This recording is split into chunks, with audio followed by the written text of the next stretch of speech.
see something for you and your family. Make a puppet from things you've got.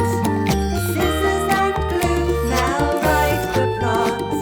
Watch, make, share.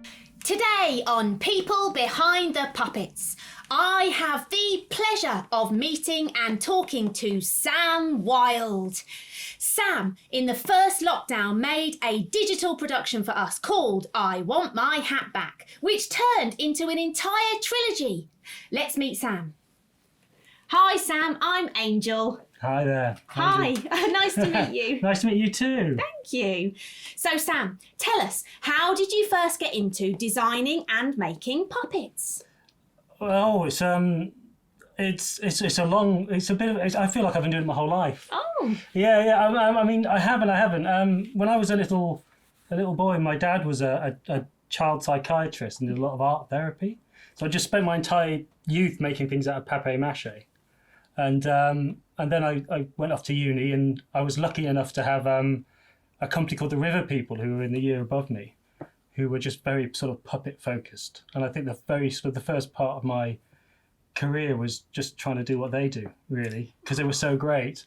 And then I went off to Bristol and just started doing it, I guess.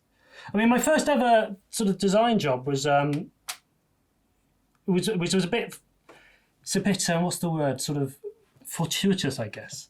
So what happened to me was I was working as a director, a youth theatre director, and a friend of mine, Will Edelston, phoned me up and said that he was working on an R&D for a show and research and development, and the designer that they were working on had dropped out last minute, and he just dropped out, and he had told them that he knew this incredible designer, and that Who's that then?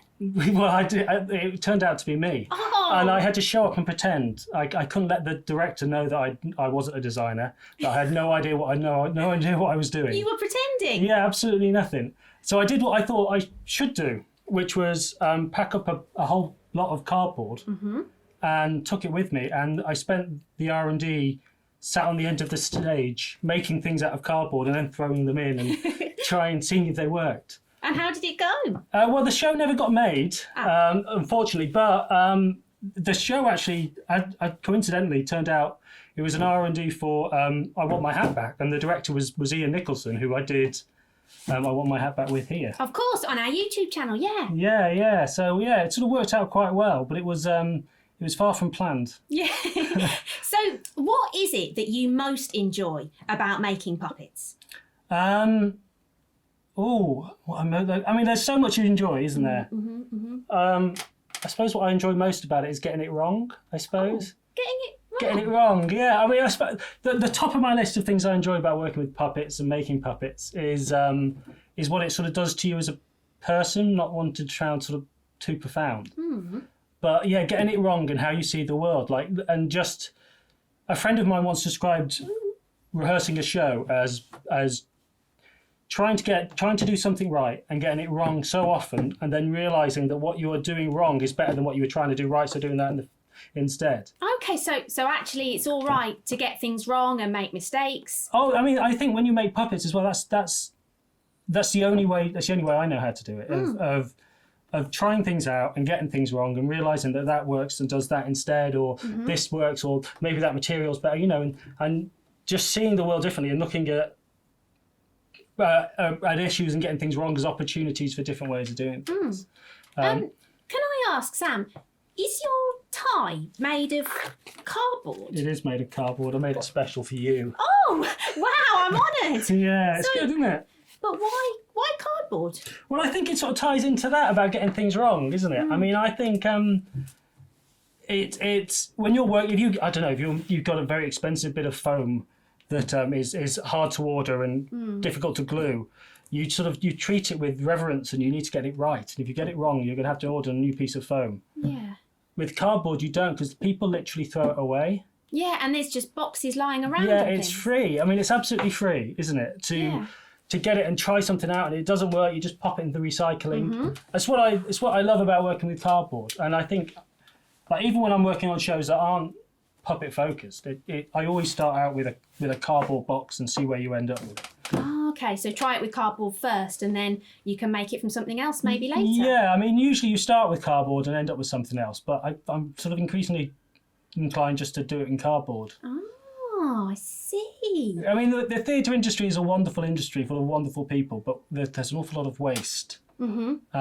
And the great thing about cardboard, as I say, is you recycle it, or it bends and it doesn't matter so much because it is all recyclable. Yeah. 95% of the puppets I've made out of cardboard end up in my recycling. Like, I'm pretty sure Hatback will one day be in my recycling box. And the bin men will come and take it away. No, I'll have it. Maybe not that one because it's a special one, but the examples of that will. Yeah. That's what you do with it, and it's. So would you say cardboard puppets were your favourite type, or is there another type? I think they're probably I mean, they're very close to my heart, aren't they? So I suppose they have to be my favourite type. Anything made of cardboard, really. And it's not just puppets. I make like toys for my daughter and things. Okay. I suppose the favourite type of puppet is I suppose I'd say the favourite type of puppet is the right puppet, isn't it? Right puppet. It's the right one for the job. Yeah. Yeah, I like that. Yeah. I think that's probably what I'd say. Yeah, because some puppets are right for one thing and some other puppets are better for something else, maybe. Yeah, I mean, just like everything as well, yeah. Certain ones are good for certain things. Do you have a puppet with you today for our viewers to make? I do. It's a bit of a familiar one. Oh. Here we are. I've updated him a little bit. Oh. But it's the bear from Hatback. Oh, my goodness. He moves. He does. His feet run. Oh, wow. And it's made of cardboard. It's made of old boxes, yeah. Oh, wow. But I've given him a little hat. This never happened in the show, but I've given him a hat to chase. Can you tell us a little bit about how you made it?